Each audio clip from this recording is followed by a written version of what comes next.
ಇನ್ನೊಂದು ಘಟನೆ ಹೇಳಲೇಬೇಕು ನಾನು ಅದನ್ನು. ನ್ಯೂಯಾರ್ಕಿಗೆ ಹೋದರೆ ಅಲ್ಲೊಂದು ಬ್ರೂಕ್ಲಿನ್ ಬ್ರಿಡ್ಜ್ ಅಂತ ಬರ್ತದೆ. ಮೊದಲದು ನ್ಯೂಯಾರ್ಕಿಗೆ ಸೇರ್ತಿರ್ಲಿಲ್ಲ, ಸಮುದ್ರ ದೂರ ಆಯಿತು, ತುಂಬ ಸುತ್ತ ಹಾಕ್ಕೊಂಡ್ಬರ್ಬೇಕಾಗಿತ್ತು. ಅಲ್ಲೊಂದು ಬ್ರಿಡ್ಜ್ ಕಟ್ಟಿದ್ರೆ ಅನುಕೂಲ ಆಗ್ತದೆ ಅಂತ ಆಗಿನ ಕಾಲಕ್ಕೆ 100-150 ವರ್ಷ 120 ವರ್ಷಗಳ ಹಿಂದೆ ಸಮುದ್ರದಲ್ಲಿ ಬ್ರಿಡ್ಜ್ ಕಟ್ಟೋದು ಅಂದರೆ ತುಂಬ ಕಲ್ಪನೆ ಮಾಡೋಕ್ಕೆ ಸಾಧ್ಯ ಇಲ್ಲದಂಥ ಮಾತು. ಒಬ್ಬ ಮನುಷ್ಯ ವಿಚಾರ ಮಾಡಿದ, ಕಟ್ಟಿಬಿಡಬೇಕು ಅಂದ. ಅವನ ಹೆಸರು ಜಾನ್ ರೋಬ್ಲಿಂಗ್ ಅಂತ ಹೆಸರು. ಜಾನ್ ರೋಬ್ಲಿಂಗ್ ಅವನ ಕನಸು ಕಟ್ಟಿದ, ಬ್ರಿಡ್ಜ್ ಕಟ್ಟಿಬಿಡೋಣ ಅಂತ. ಜನ ನಕ್ಕರು, ಹುಚ್ಚ ಇದೆಯಲ್ಲೋ, ಸಮುದ್ರ ಬ್ರಿಡ್ಜ್ ಕಟ್ತಾರೆ ಯಾರಾದರೂ, ಆಗೋಕ್ಕೆ ಸಾಧ್ಯ ಇಲ್ಲ ಅಂದರು.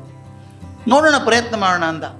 ಅವನು ಆರ್ಕಿಟೆಕ್ಟ್ ಕೂಡ, ತಾನೇ ಡಿಸೈನ್ ಮಾಡಿದ, ಬಿಲ್ಡಿಂಗ್ ಆರ್ಚ್ ಹಾಕಿದ, ಇದು ಮಾಡಿದ, ಒಂದು ಬ್ರಿಡ್ಜ್ ಕಟ್ಟಬೇಕು ಅಂತ ತಯಾರು ಮಾಡಿದ. ದುಡ್ಡು ಹೊಂದಿಸ್ಕೊಂಡು ಆ ಕಡೆ ಈ ಕಡೆ ಮಾಡಿ ಕೆಲಸ ಶುರು ಮಾಡಬೇಕು ಅಂತಾಯಿತು. ಅವನ ಮಗ ವಾಷಿಂಗ್ಟನ್ ರೋಬ್ಲಿಂಗ್ ಅಂತ, ಜಾನ್ ರೋಬ್ಲಿಂಗ್ ನನ್ನ ಮಗ ವಾಷಿಂಗ್ಟನ್ ರೋಬ್ಲಿಂಗ್, ಸಣ್ಣ ಹುಡುಗ, ಅವನು ಆರ್ಕಿಟೆಕ್ಟ್ ಇಂಜಿನಿಯರ್. ಅವನು ಹೋಗಿದ್ದ. ಮೊದಲನೇ ಸಲ ಪೂಜೆ ಮಾಡಬೇಕಲ್ಲ, ನಾವು ಗುದ್ಲಿ ಪೂಜೆ ಮಾಡ್ತೀವಿ, ಹಂಗೆ ಮಾಡಲ್ಲ ಅವರು. ಕಂಬ ಇಡ್ತಾಯಿದ್ರು, ದೊಡ್ಡ ಪಿಲ್ಲರ್ ಕೂಡಿಸ್ತಾಯಿದ್ರು. ದುರ್ದೈವ, ಮೊದಲನೇ ದಿವಸನೇ ಪಿಲ್ಲರ್ ಕೂಡಿಸುವಾಗ ಜಾರು ಬಿದ್ದು ಬಿಡ್ತದೋ, ಜಾನ್ ರೋಬ್ಲಿಂಗ್ ಕೆಳಗಡೆ ಬಿದ್ದು ಸತ್ತೋಗ್ಬಿಟ್ಟ ಮೊದಲೇ ದಿವಸನೇ. ಅಪ್ಪ ಜಾನ್ ರೋಬ್ಲಿಂಗ್ ಯಾವ ಕನಸು ಕಂಡಿದ್ನೋ ಬ್ರಿಡ್ಜ್ ಕಟ್ಟಬೇಕು ಅಂತ, ಬ್ರಿಡ್ಜ್ ಕಟ್ಟೋ ಮೊದಲನೇ ಪೋಲ್ ಹಾಕಿದಾಗ ಇವನ ಮೇಲೆ ಬಿದ್ದು ಅಪ್ಪ ಸತ್ತೋದ. ಮತ್ತೊಬ್ಬರಾದ್ರೆ ಏನು ಮಾಡ್ತಿದ್ರು, ಬೇಡಪ್ಪ, ಶುರುವಾತಿಗೆ ಸರಿ ಆಗಲಿಲ್ಲ, ಇದು ಬೇಡ ಅಂದರೆ ಕೇಳಲ್ಲ, ಸಮುದ್ರದಲ್ಲಿ ಯಾರು ಕಟ್ತಾರೆ ಬ್ರಿಡ್ಜು. ಆದರೆ ವಾಷಿಂಗ್ಟನ್ ರೋಬ್ಲಿಂಗ್ ಇದ್ನಲ್ಲ ಮಗ, ಅವನಿಗೆ ಅಂತ ಪಾರಾಗಿರಲಿಲ್ಲ. ಆ ಬೀಳುವಂಥ ಕೋಲು ಅಪ್ಪನ ಮೇಲೆ ಬೀಳ್ತದಲ್ಲ ಅಂತ ಪಾರು ಮಾಡೋಕ್ಕೆ ಹೋದಾಗ ಇವನು ಬೆನ್ನ ಮೇಲೆ ಬಿದ್ದು ಬೆನ್ನು ಮೂಳೆ ಮುರಿದು ವರ್ಚುಲಿ ಬಿಕೇಮ್ ಎ ವೆಜಿಟೇಬಲ್.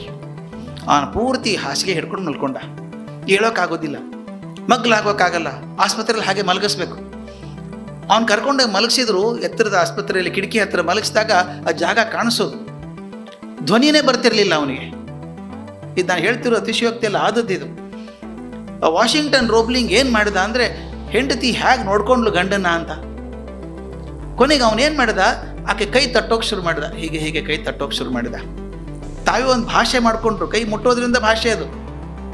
ಈ ನಮ್ಮ ಇದು ಮಾಡಿ ಟೆಲಿಗ್ರಾಫ್ ಕಲಿಸ್ತಾ ಇದ್ರಲ್ಲ, ಕಡಕಟ್ಟ ಕಡಕಟ್ಟ ಅನ್ನೋ ಹಾಗೆ ಇವು ಕೈ ಬಡಿದು ಒಂದು ಭಾಷೆ ಮಾಡಿಕೊಂಡ್ರು.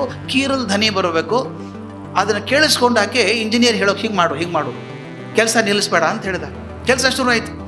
ಅವ್ನು ಹಾಸಿಗೆ ಮಲ್ಕೊಂಡು ಕಿಟಕಿಯಿಂದ ಅಲ್ಲೇ ಕಾಣಿಸ್ಬೇಕು ಅವನಿಗೆ ಆ ಬ್ರಿಡ್ಜು. ಹಿಂಗೆ ಮಾಡು ಅಂತೇಳು, ಪ್ಲ್ಯಾನ್ ತರಬೇಕು, ಹಿಡ್ಕೋಬೇಕಾಕೆ ಮುಂದೆ.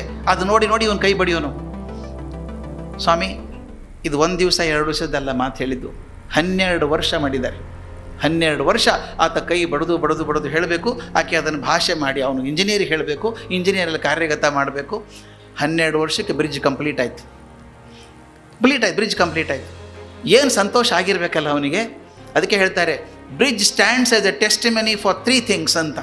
One is John Robling's vision of building a bridge.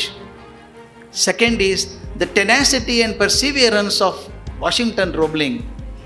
And third and most important is the commitment of his wife to make a language out of it and communicate. 3 ಅದ್ಭುತ ಆಯಿತು. ಮಾಡಿ bridge ready ಆಯಿತು. ಎಲ್ಲರಿಗೂ ಸಂತೋಷ ಆಯಿತು. ಕರ್ಕೊಂಡು ಹೋಗೋಣ Washington ರೋಬ್ಲಿಂಗನ್ನು ಅಂತ. ಆಂಬ್ಯುಲೆನ್ಸಲ್ಲಿ ಕರ್ಕೊಂಡು ಹೋದರೆ ಅವ್ನು ಹೇಳಿದಂತೆ ಏನಿಲ್ಲ, ಬ್ರಿಡ್ಜಿನ ಈ ತುದಿಯಿಂದ ಆ ತುದಿಗೆ, ಆ ತುದಿಯಿಂದ ಈ ತುದಿಗೆ 3 ಸಲ ಕರ್ಕೊಂಡು ಹೋಗಿ ನನ್ನ ಅಂದ. 3 ಸಲ ಅಲ್ಲಿ ಕರ್ಕೊಂಡು ಹೋದರು. 3 ಸಲ ಬಂದಲ್ಲಿ ಕಣ್ಣಲ್ಲಿ ನೀರು ಸುರಿತಾ ಇತ್ತು. ಆಯಿತು, take me back to the hospital ಅಂದ. Next day morning he died. 12 ವರ್ಷ ಜೀವ ಹಿಡ್ಕೊಂಡದ್ದು ಇದಕ್ಕೋಸ್ಕರ ಹಿಡ್ಕೊಂಡಿದ್ದು, ಮತ್ತೊಂದೇನೂ ಇಲ್ಲ ಅವನು. ಇದು ನನಗೆ ಮಾಡೋ ಕೆಲಸದಲ್ಲಿ ಶ್ರದ್ಧೆ ಅಂತ. ಇವತ್ತಿಗಾದರೂ ನಾನು ಬ್ರೂಕ್ಲಿನ್ ಬ್ರಿಡ್ಜ್ ಮೇಲೆ ಹೋದರೆ, ನ್ಯೂಯಾರ್ಕಿಗೆ ಹೋದಾಗ, ಐ ಫೀಲ್ ಸೋ ಡಿಲೈಟೆಡ್. ಅದಕ್ಕಿಂತ ಒಳ್ಳೆ ಬ್ರಿಡ್ಜ್ ಇದ್ದಾವೆ, ಬೇಕಾದಂಗೆ ಸ್ಯಾನ್ ಫ್ರಾನ್ಸಿಸ್ಕೋದಲ್ಲೇ ಗೋಲ್ಡನ್ ಗೇಟ್ ಬ್ರಿಡ್ಜ್ ಇದೆ, ಚೆನ್ನಾಗಿರೋದು. ಆದರೆ ಇಲ್ಲಿ ನನಗೆ ಅನಿಸಿದ್ದು ಯಾರ್ದೋ ಒಂದು ಸರ್ಕಾರದ ವಿಚಾರ ಅಲ್ಲ, ಒಬ್ಬ ಮನುಷ್ಯ ಕನಸು ಕಂಡದ್ದು ಇದನ್ನು ಸಾಧನೆ ಮಾಡಬೇಕು ಅಂಥೇಳಿ. ಅಪ್ಪ ಸತ್ತು ಹೋದರೂ ಕೂಡ ತಾನು ತನ್ನ ವೃತ ಅಂತ ಭಾವಿಸ್ಬಿಟ್ಟು ಮಾಡಿದ್ನಲ್ಲ, ಈ ಕೆಲಸ ನಂದು ಅಂತ ಮಾಡಿದಾಗ ಮಾತ್ರ ಸಾಧ್ಯ ಆಗುವಂಥ ಬ್ರೂಕ್ಲಿನ್ ಬ್ರಿಡ್ಜ್ ಅದು. It stands as a monument for belief in the work I do. ನಾವು ಮಾಡೋ ಕೆಲಸದಲ್ಲಿ ಶ್ರದ್ಧೆಗೆ ಒಂದು ಮಾದರಿಯಾಗಿ ನಿಂತ್ಕೊಳ್ಳುತ್ತೆ ಬ್ರೂಕ್ಲಿನ್ ಬ್ರಿಡ್ಜ್ ಅದು. ಅದಕ್ಕೆ DVG ಹೇಳ್ತಾರೆ, ಘನತತ್ವ ಒಂದಕ್ಕೆ ದಿನರಾತ್ರಿ ಮನಸೋತು. ಇದು ಮಾತು ಎಷ್ಟು ಚಂದದ ಮಾತದು. 4 ಸಾಲಲ್ಲಿ ತುಂಬಬೇಕಾದ್ರೆ DVGಗೆ ಮಾತ್ರ ಸಾಧ್ಯ ಅದು. ಘನತತ್ವ ಒಂದಕ್ಕೆ ದಿನರಾತ್ರಿ ಮನಸೋತು, ನೆನೆಯದು ಇನ್ನೊಂದನು ಎಲ್ಲವನ್ನೂ ನೀಡುತ್ತಾ.